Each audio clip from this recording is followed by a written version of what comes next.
He's not phased, he's not frightened, he's kept going. To go and push it in the Premier League and do what he's doing in the Premier League now just shows he's got to have worked hard to actually achieve what he's achieving now.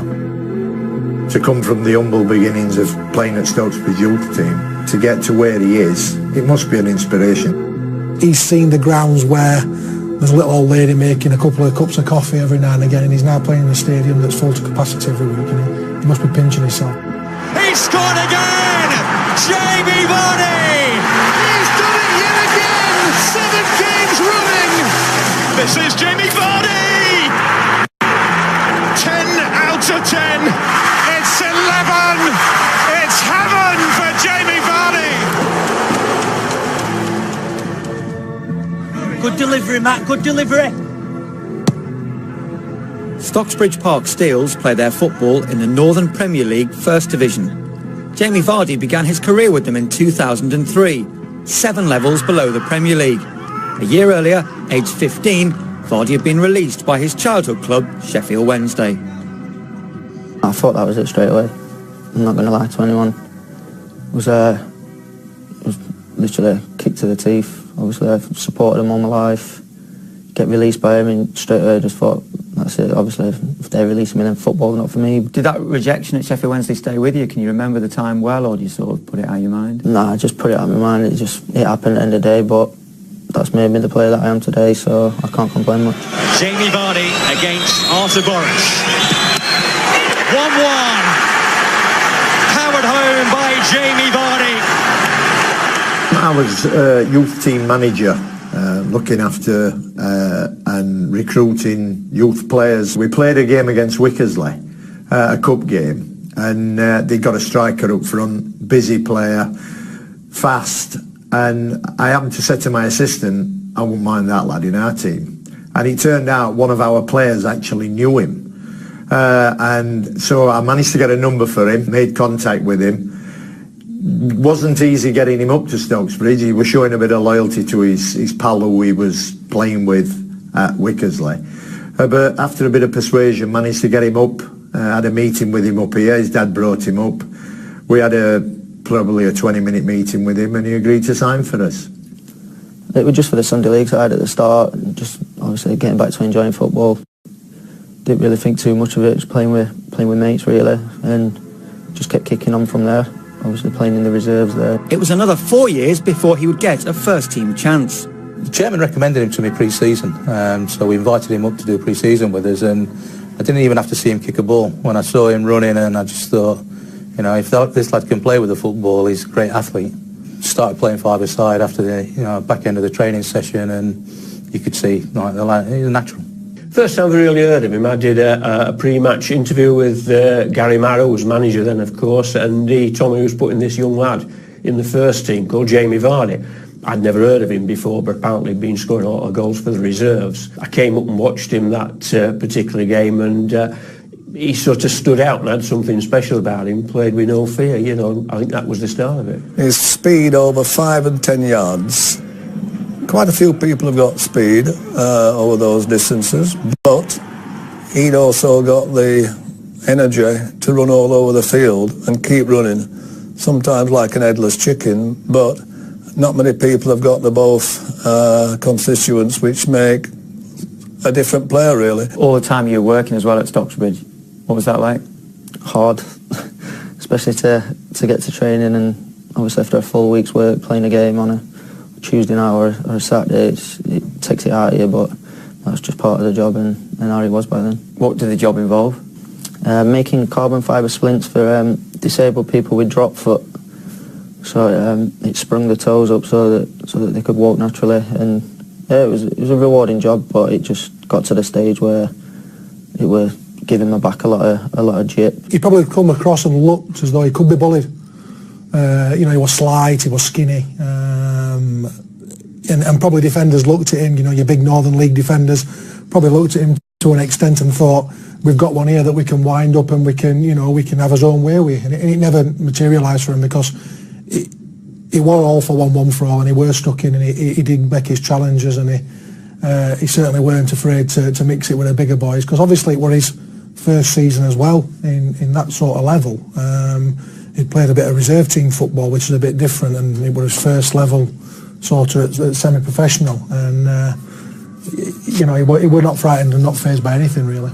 During his time with Stocksbridge, Vardy received an assault conviction and had to wear an electronic tag as part of his probation, bringing its own problems on the pitch. It was a rough diamond, yeah. He enjoyed going out at weekends. That was the only time he got into any trouble with us at all, but obviously he got tagged, and I was talking to solicitors and seeing how we could get round things. Was there a time you had to get him home for? We had to get him home for 6:30 from Stoke and places like that, which we managed, whether it was 6:30 or 6:50, I can't remember. I remember him playing in one cup game that went into extra time, and they had to whip him off late on, and he shot off, didn't get changed or anything. We were away at Mosley, I think, in FA Trophy one year, and we were doing reasonably well in league, so we were expected to go there and get a result, and you know, we were one apiece with a couple of minutes left, and looking at bringing them back here for a replay on a Tuesday night, and you know, and for some strange reason, Reg just thought, I'm not having a Tuesday night game this week, and proceeded to score an hat-trick in no more than a couple of minutes, and we won the game 5-1 from being 1-1 with a couple of minutes left. So you know, that just sums him up. That just sums him up. I personally were happy he were playing for us, and I weren't having to mark him every week. There were a lot of scouts here, week in, week out. There was one almost a resident, not mentioning his name in case I embarrass him. Another manager up from a championship club, had a word with him after and just said to me, well, he's done out, has he? I said, well, no, you know, he has had a tough game, you know, people are getting to know him, reputation. And I just told him the story only a few weeks earlier when a club had come down, done their own work on him, tooled him up. Stocksbridge losing 1-0 going into the last 10 minutes. He got away 3 times. Stocksbridge won game 3-1. That's what you get your money for. Crew had been to watch him 2 or 3 times, and they eventually invited him down there for a trial, 2 or 3 day trial. I took him down there with the chairman. To be fair, the chairman came with us, mainly because I wanted to look after him a little bit. You know, it was something new to him. He'd sort of been progressing with us as a player, and then all of a sudden, right, I'm going into a big professional environment, and I didn't want him to get overawed, and to be fair, the practice match he played in, he didn't look out of place, and unfortunately at the time, Crew had just appointed a new manager, and they were looking for a more experienced player, so they decided to go down the experience route rather than taking Jamie on. So whether you know, Dario Gradi's now kicking himself, we'll never know. Gary was saying, right, who we're going to sell him to, and Halifax had been pestering me. I mean, I got off an off an aircraft once. I get in the taxi going home, and I get the Halifax chairman. I think it was always going to be Halifax, because they seem to be more friendly, persistent, nice people, and they convinced him, and off he went to Halifax. What did you get for him? 15 grand. Pulled across the dribble to Vardy! Never write Leicester City off! In June 2010, after winning promotion to the Northern Premier League Premier Division, Vardy moved from Stocksbridge to fellow Premier Division side Halifax Town. As a defender, I basically stood on the halfway line and watched him tear teams to shreds. He's an unbelievable talent, really.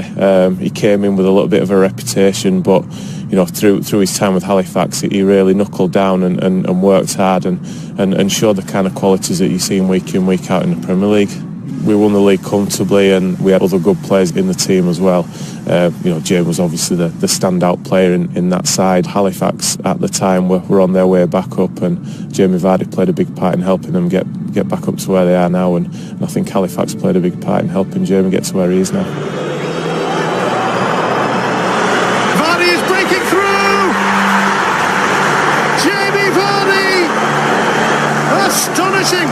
Just after the start of the 2011-12 season, Vardy moved from Conference North Halifax to Conference National Fleetwood, who were chasing promotion to the Football League. It was a club that, you know, we all knew was going places. The chairman there's, you know, really ambitious, and obviously I signed before Jamie. Well, I'll be honest, I'll be totally honest. I thought, who are we signing from Halifax? I've told him that. But once he got into training and once he was playing, you knew straight away he was pretty special. Even at that early stage? Yeah, we played a team, Kettering. We needed to win. We hadn't started great and Wrexham was flying, and he scored 2 goals that day, which I haven't seen many people score since. He knocked the ball past one lad on the right. The lad had 20 yards on him and he got there and cut inside and hit it, and I thought, wow. I played on the left, he played on the right of a 3, and I set him up for a lot of goals, and because of his pace, you can just sort of leave the ball in there, you know, a little bit too far for the defender, but the goalkeeper thinks he can get it, and Vardy would slip in there. And sometimes I'd leave it a bit too far, so we'd get me a penalty. You know, we battered everyone. It was such a good side. I think a lot of people would still say to this day that Fleetwood team's the best team to come out the conference. The football we played, you know, the manager was fantastic. The club was built for success, and obviously we had, you know, Jamie Vardy, and there was a lot of tight games in that league at the time, and you knew for a fact if he got a chance, or even if he got half a chance, he was going to put it away, and that's a great thing to have in a team, just like what Leicester have got now. And also that season, don't forget, we played Blackpool, and they were in the Championship, and they were flying. Obviously, Vardy scored a goal in the game as well, and I think Ian Holloway come out famously after the game and said I'd pay £1 million for him, so that was sort of the price. Here's Vardy. Leicester quickly up the other end. Okazaki in the box. Vardy! His scoring spree continues.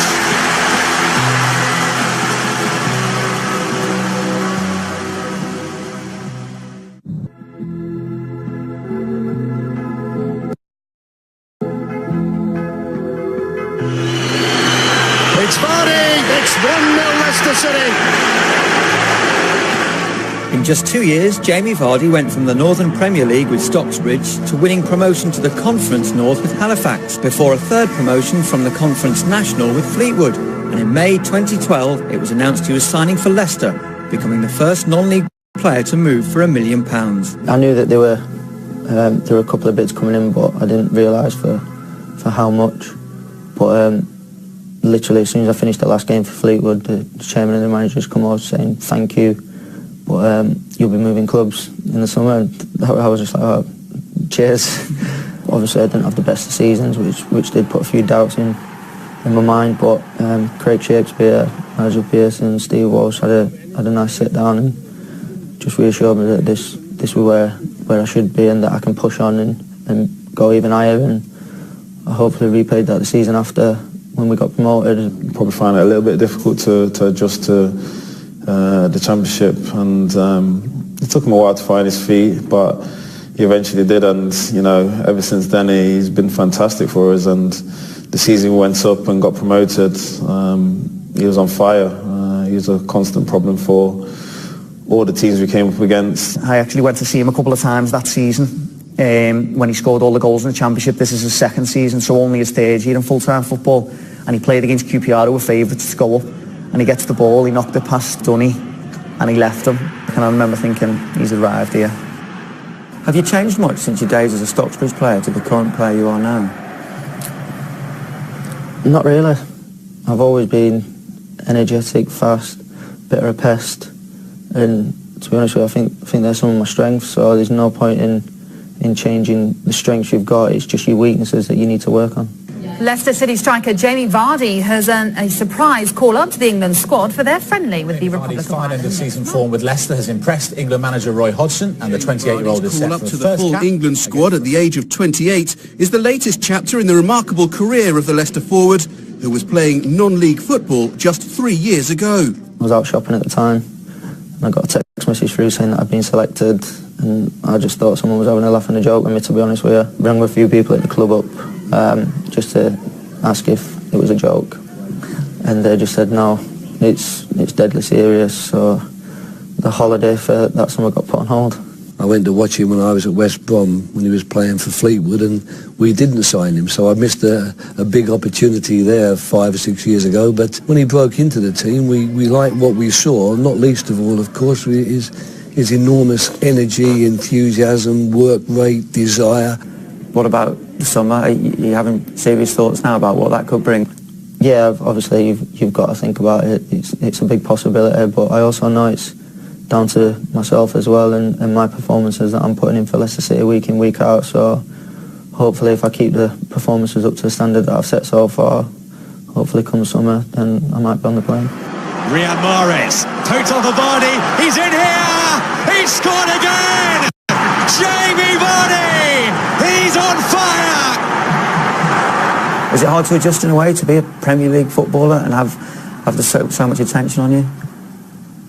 It is when you're not used to it. Obviously, a lot of people coming up through the academies, they'll probably find it easier. But when I've come to where I am, I've had to have a full-time job while I was playing semi-pro, and then going into full-time, and you do get quite a bit of spare time on your hands sometimes. It is hard to fill the spaces. Now the England forward has decided to open the V9 Academy to offer other non-league players a chance to showcase their talents, beginning in 2017. I've been thinking about it for a while. Spoke to my agent and my fiancée about it, and we decided to go ahead with it. And it's basically just trying to get players who were in the same position that I am, where either they've been released by a club or they're in non-league but they are good enough for league football. It's to try and give them a chance to earn a professional contract at a club, and obviously to let them work on the game as well, training in professional standard level, so that hopefully it will get them into the professional game. I've played there and I've played against players who shouldn't be there. It's as simple as that. They should be in league football minimum, and there's a lot of it like that, but a lot of people just don't take the risk. I don't see how people can tell someone they're not good enough or they are good enough when they're only 16 years old. They've still got another 5 years of growing time, and who knows if that's when their best ability is going to come out. Jamie Vardy's on the scene! He's done it yet again! 7 games running! How much longer do you think you've got in the game now? I'm not sure. Obviously, my legs haven't had to be as worked as much as if I'd have been professional for all my life, so we'll just have to take it as it comes and see what happens. Yeah, that's a good point, that. Do you think that the fact that you haven't trained like a pro since the age of 17, 18 might help you have a longer career? I'm hoping so. He's not scoring consolation goals. It'd be different if he was scoring goals where they're getting beat 4-1 and he gets the one. He's not. The top of the Premier League, he's scoring winners and equalisers and important goals, setting important goals up. Nice touch by Vardy, here's Drinkwater. Vardy wants the return. Here he is, Jamie Vardy in the clear to score again. He was never in doubt.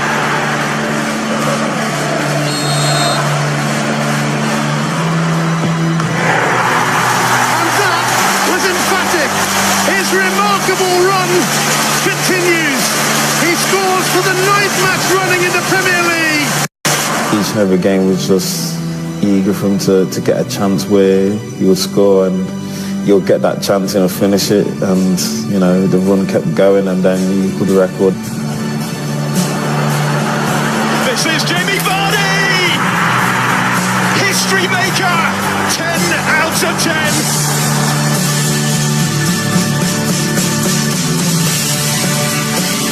The man of the moment, his remarkable rise shows no sign of stopping from non-league just 4 years ago to Premier League top scorer today and scorer in the last 10 Leicester City Premier League matches to go level with Ruud van Nistelrooy. They share the Premier League record. Well, after beating so many doubters in a really tough climb to the top, Jamie Vardy now takes on the best defence in the Premier League and the chance to make history too for the ultimate fox in the box.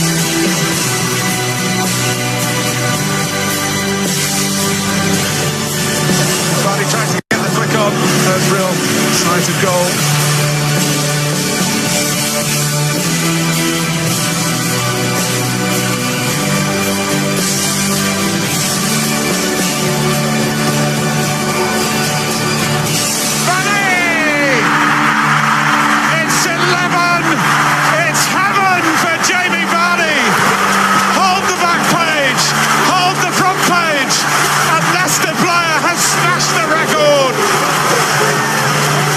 It's an unbelievable feeling, obviously over the moon with what's happened, but I think it shows collectively how well the team's doing as well.